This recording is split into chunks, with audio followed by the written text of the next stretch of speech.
Hi అండి, good morning.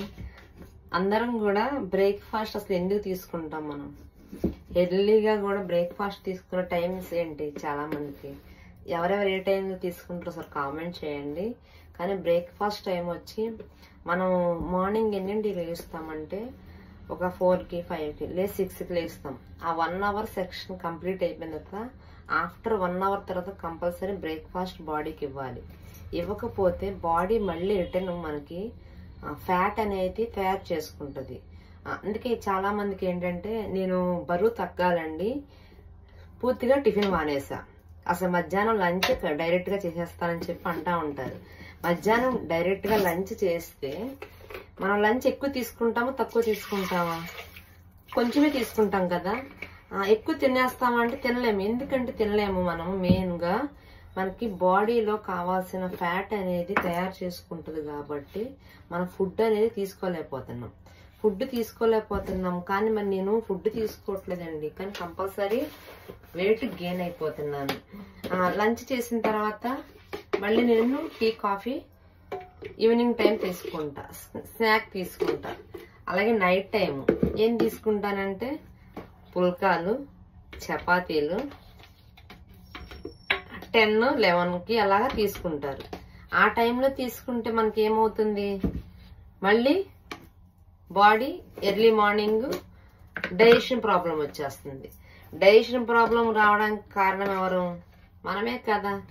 అందుకే మనం చేయాల్సింది మెయిన్ గా కూడా ఎర్లీ మార్నింగ్ మనకి బ్రేక్ఫాస్ట్ ఏదైతే తీసుకుంటామో ఆ బ్రేక్ఫాస్ట్ మనకి డే అంతా కూడా హెల్దీగా అండ్ యాక్టివ్ గా కూడా మనకి ఉండడానికి సపోర్ట్ అయ్యిద్ది. లేదండి నేను అసలు ఏం తీసుకోకుండా కూడా నట్స్ తీసుకుంటాను. నట్స్ అసలు డైజెషన్ అవడానికి మినిమం మనకి టైం పట్టుద్ది.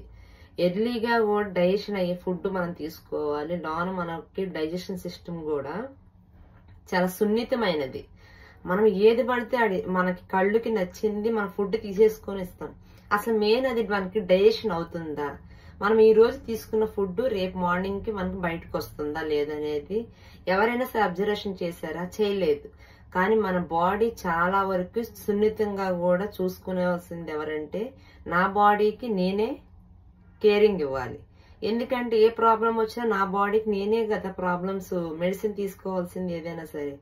అందుకే న్యూట్రిషన్ అనేది మెయిన్ వెయిట్ లాస్ కనే కాదు, వెయిట్ గెయిన్ కనే కాదు, నా బాడీ హెల్దీగా ఇవ్వడానికి కూడా న్యూట్రిషన్ ఇవ్వచ్చు, చక్కగా కూడా తీసుకోవచ్చు. అండ్ ప్లానింగ్ చేసుకోవాలి. నేను డేకి వచ్చి అండ్ బిఫోర్ లైఫ్ ఎలా అయినా ఉన్నాయండి, ఆఫ్టర్ గా కూడా నేను ఇయర్ ఎలా స్టార్ట్ చేయాలి, ఇయర్ నాకు ప్లానింగ్ ఉండాలి. నా బాడీ చక్కగా కూడా ఒక షేప్ గా ఉండాలి, ఒక ఐడియల్ షేప్ ఉండాలి, చక్కగా ఒక మంచిగా కూడా ఉండాలని చెప్పి ప్లాన్ చేసుకుంటేనే నాకు ఎవ్రీడే కూడా నా బాడీ నాకు సపోర్ట్ చేస్తుంది. నేను ఏదైతే వర్క్ చేయాలో ఆ వర్క్ లో కూడా నేను హెల్దీగా ఉండగలుగుతా. నాకు ఉండాల్సింది ఏంటంటే ఎవరుంటారు మనతోని? మన బాడీ ఉంటది కాబట్టి మన బాడీతో మనము ఎప్పుడు ఆటలాడకూడదు. ఏ ఫుడ్ తీసుకున్నా మళ్ళీ క్యాలరీస్ రూపంగా కూడా ఖర్చు చేయాలి. బాడీలో మనకి వాకింగ్ అనేది మెయిన్ చేసుకుంటాం. వాకింగ్ అసలు కాదు, మెయిన్ ఫిజికల్ యాక్టివిటీ అంటే బాడీ మొత్తం కూడా కదిలించి యాక్టివిటీ చేసుకొని ఎక్సర్సైజ్ చేయాలి. అలా చేయగలిగితేనే మన బాడీ చాలా యాక్టివ్ గా ఉంటుంది, హెల్దీగా ఉంటుంది. ఓకే అండి, థ్యాంక్ యూ.